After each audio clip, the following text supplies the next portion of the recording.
they've been telling me that this is one of their favorite maps for CTF. Yeah, absolutely, Vaughn. This map is pretty much damn good for everything. I mean, it really is. I'm so pumped to get my hands on Black Ops 2 even more and play Cargo. I mean, it's always just the map I love to play every time I'm playing the game. So off the break, we'll take a look, see where the players are headed. Looks like 2 and 2 over towards the office side, and a little bit more on the right side there. But we'll jump on board with Gunshi. He's going to try and get this office control, which is pretty crucial. We're going to see some stuff tonight in Capture the Flag that you don't normally see. The competition players put a respawn timer in on Capture the Flag. Why is that, Hastro? Well, you always want to make sure that you're not getting cut off immediately when you pull a flag by somebody spawning with no respawn timer. And that's essentially the same thing in public games. You still get a respawn timer and you have a wave spawn delay, but we actually disable the wave spawn delay so that you don't have that 10, 15 second spawn in CTF. Back at the ranch, we've been playing this the same way the competition guys play it. Turned off the wave respawn timer, have it on a straight 7.5 spawn timer, and we really like it that way, and that's one of the great things. We can actually change this up. We'll get feedback from what the community is really liking, and we'll set it up that way. This is pretty close to how we have it in the public game right now. We'll see what happens. Got a couple of months to ship, but we really like to play it this way too. Now, one big thing that we need to talk about is the carryover score. Yeah. That you can actually take the combined score of the rounds now, and it's not, it automatically kind of carries it over for us. And it looks like we do have a flagpole though, Vaughn. We need to kind of jump on board. Both flags are out. One goes down right here, and let's see who has those flags. Looks like Big Timer is holding it for the North Americans. They still have control of it. And let's see if they can get on the board. It just goes down, and now as we swap around, the North Americans actually lose control of that flag, and they almost had that one to get going, but they just couldn't make it happen. And let's take a look here at the overhead yet again. We see Toby hanging around the middle of the map here. And now, Vaughn, Toby's going to kind of make a move through this office building. It's still kind of a fight for middle map control, and you see that in most CTF maps, but we did see the flags get pulled, so that's a great promising thing here for Cargo. The pros said they love playing it, and that's why we have it here. And look, we see a care package come down right there, looks like. I'm always super impressed by how these super competitive players position themselves around the map to just control the map at all times.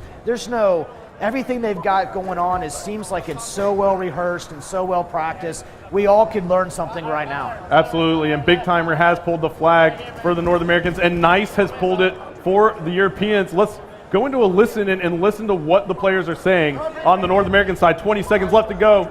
We can flag. Flag is one shot, good. One shot. Nice. Hold that. I'm with you.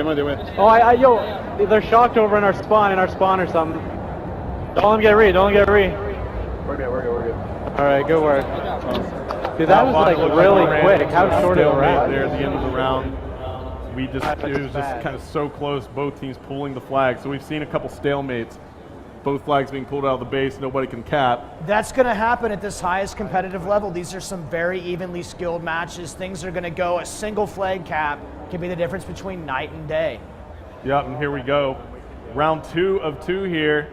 As you see up in the score panel at the top of your screen, we're playing a 3-minute round, and you're going to see a shock charge come out of Karma immediately, but the Europeans counter right over the crate, and it was Gunshi taking out Karma right there, and Toby. Two-piece. What a play there by Gunshi. He actually did a great job, and let's go ahead and swap back over as the Europeans got an early pull, and Nice is moving that flag. We're on board with him, and we take a look here in third person. He's making a move with that flag.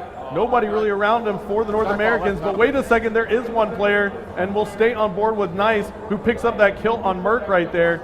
And now he gets cleaned up from behind by Karma. Let's swap on board with Karma and see what he's going to do. Karma gets the return. He gets that return, right? Yeah. So Karma gets that return, Vaughn, and now we're still at 0-0. So tell me a little bit about the skill of these players. I've never met anybody as highly skilled as these players. I really like the relays that there's the attempt to go on, the cutoffs that you see. These guys know exactly when the other team is going to spawn. They know exactly where they're going to be, so they can put them in a chokehold. And you're going to see a 1 second difference between capping and not capping in this game mode. Yeah, and now we see Merc being so sneaky right here, picking up that first kill there on Gunshi. Now he's going to make moves. the Europeans do have the flag pulled, and now it's up to Merck to get around here. He does pick up one more player, but there's somebody waiting for him. It was Swanee, and where is that flag right now? Oh, the Europeans almost have it. Oh, he's got some good It's going to be Raiden, and we're on board with Raiden. He still Here has comes that the flag cap right there. You Oh, go. man, the dive to prone for the flag cap. And now Raiden immediately calling in a lightning strike as well. And that lightning strike picking up a kill there on Merck and Big Timer. And now we see that the Europeans have 4 down. And the Europeans are taking control now, Vaughn. 1 minute left to go. We're going to have to swap over to the North American side and listen in again and see if they can actually come back into this one. I'm just going to let it ride, and so everybody out there can listen in and see how these North Americans try and pick it back up. Yeah, he's somewhere there, Big. What is that thing, cover? It's just shot. Fail, I read. We have 45 seconds, guys. We have 1 or 2 more. You can all shoot down the cover. We can do it. This one, I smoked it. They're on their flag. They are flag as well. They had our flag. No, there's 3 down. There's 3 down. I didn't see that. Well, there you have it. That's another flag cap right there. I am so fascinated by this game, I'm forgetting that we're supposed to be casting sometimes. No, well, I was just listening in. You know, I wanted to make sure that we got into that emotion of the North Americans as they're trying to come back and cap that flag. Yeah, well, you know 2-0 what? now, yeah, it's over now. The Europeans have woken up from their slumber and take a 2-0 victory over the North Americans here. And that's going to be all she wrote. As we take a look at the scoreboard here, you see Nice, Swanee, and Raiden all going massive for the Europeans. Yeah, you called it early on.